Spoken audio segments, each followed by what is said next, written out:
Fall is my favorite season of the year, not just because of it finally being jeans and sweatshirt weather, but also because the advent of colder temperatures gives an introvert like me even more of a reason to stay inside, gorge myself on popcorn, and watch anime.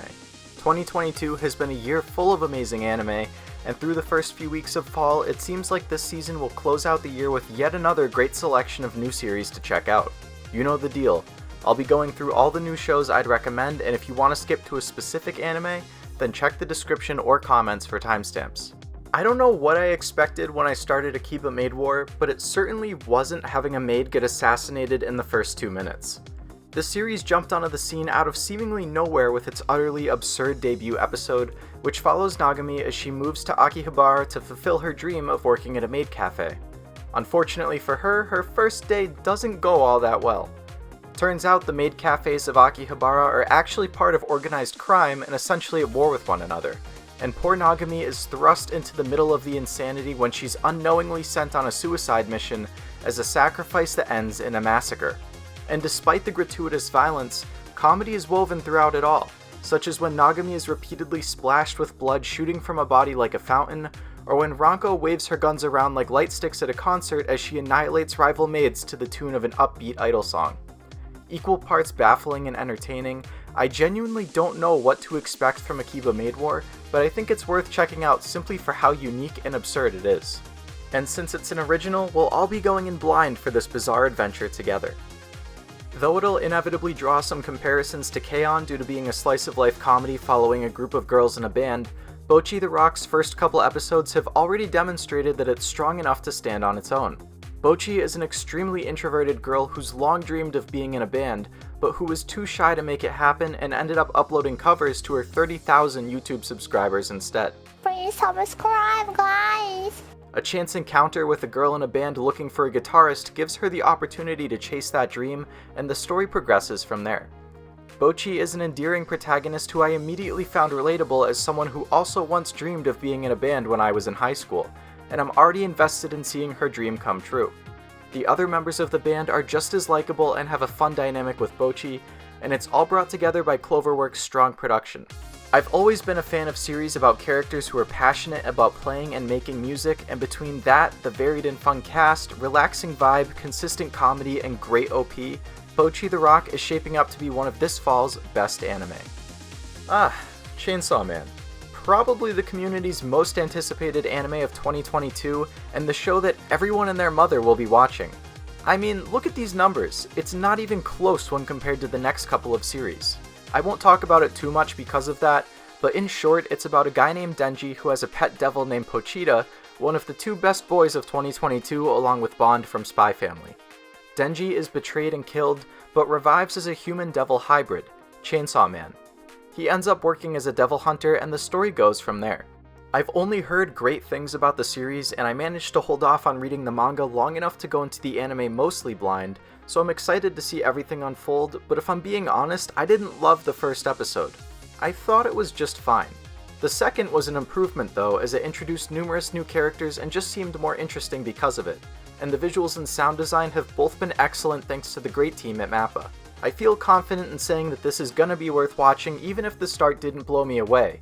I just naively hope I don't go insane from hearing the 37,289th person parrot, "OMG, Denji said he wants to touch boobs, he's just like me for real, best protagonist of all time, bro!"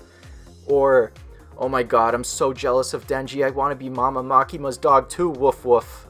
I mean, if I have to deal with that all the time, I'm gonna go freaking insane.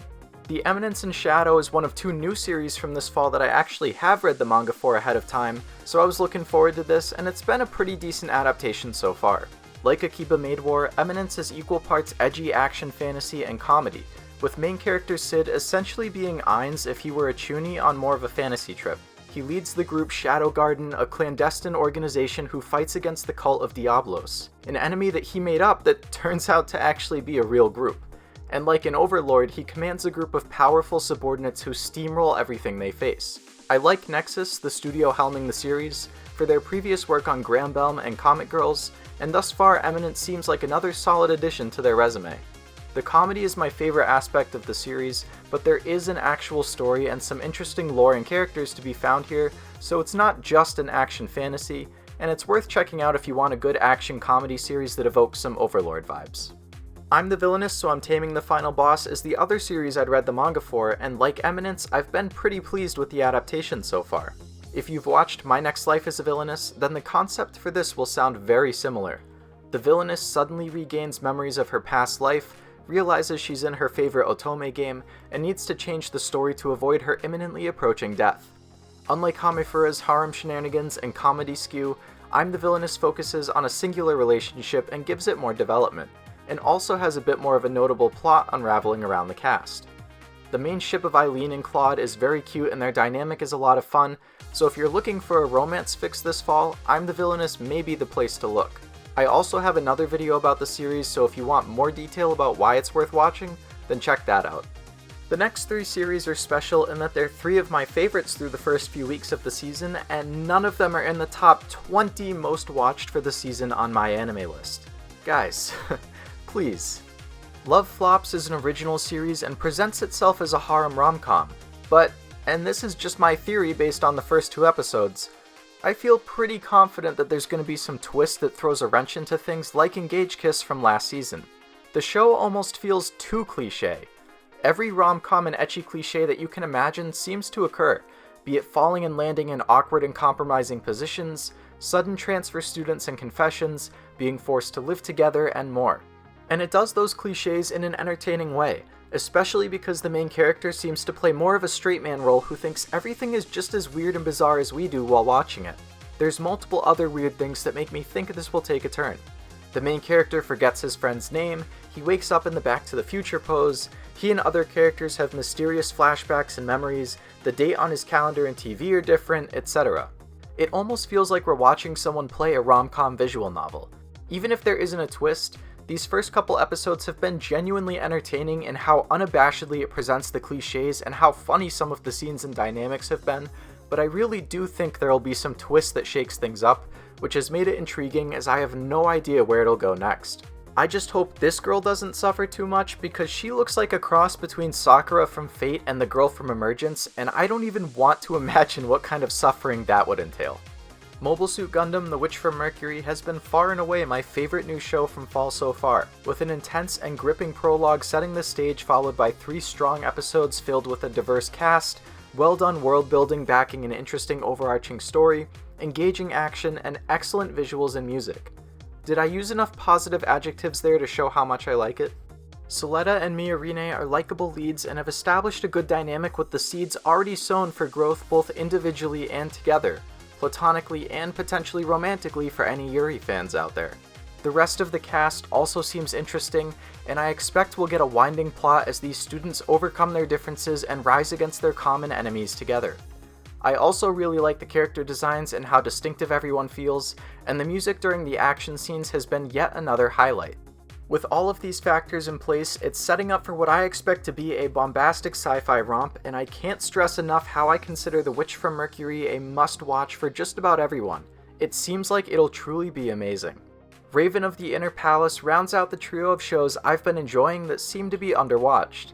It's a mystery centered around Jusetsu, the Raven consort, a woman who lives in the Emperor's palace and can use mystical arts. Normally recluse, her world expands when she's visited by the Emperor and takes on numerous requests from the people of the palace, and these seemingly small and unrelated mysteries begin to reveal a larger one looming in the background. As I've said many times in the past on this channel, I am a sucker for mysteries and thrillers, so this was right up my alley, and so far the intrigue has continued to build in each subsequent episode. I've been enjoying how each episode's self-contained mystery has built up not just the overarching story, but also the cast by introducing new recurring characters, which is reflected by adding them to the visuals in the ED. And there's not just the overall mystery to uncover, but also the pasts of the main characters, which I'm looking forward to. I like both Jusetsu and Koshun, the Raven Consort and Emperor respectively, as leads, and I'm definitely interested in seeing where the story goes and having the mystery unraveled. As a bonus, it looks like the source material completed earlier this year, so I'm hoping that means this will be a full adaptation. If you like mystery, then I think Raven of the Inner Palace is worth checking out. To wrap up my recommendations from the fall season, we have Urusei Yatsura, a remake of the anime of the same name from the 1980s. Yes, the 1980s. From what I've seen people say online, Lum was considered one of the first waifus and the series is one of the more influential on rom-coms, and I can definitely see that influence even in just the first couple episodes. Though I haven't seen many older anime, watching Urusei Yatsura feels nostalgic in a sense because even with the modern production values, it oozes retro vibes in many ways. And that may turn some people off, but I personally like this modernized look on an older classic series. Whether you should watch this or not depends on how you feel about rom-coms with a healthy side of ecchi, but if you don't mind it, then you're in for a lighthearted, easygoing series with a fun OP, nice character designs and animation, and a new take on an influential old-school series. If I had to rank all of these series right now based on how much I've enjoyed the first couple episodes, it'd probably look like this, but if you're interested in seeing how this changes over time, then feel free to give me a follow on Twitter as I shoot to post weekly updates to my rankings throughout the season with reasons for any notable changes. And that wraps up all of the new Fall 2022 seasonals that I'd recommend. I hope you were able to find something new you found interesting and want to add to your watch list. But as always, I'm curious to hear what you think of the Fall 2022 season so far. What anime have you liked and disliked? Are there any series I missed that I should check out? Let me know in the comments below. If you liked this video and want more like it, then please feel free to like and subscribe, and don't forget to follow me on Twitter at JDefenseAnime where I'm even more active. And as always, thanks so much for checking out my video, and until next time.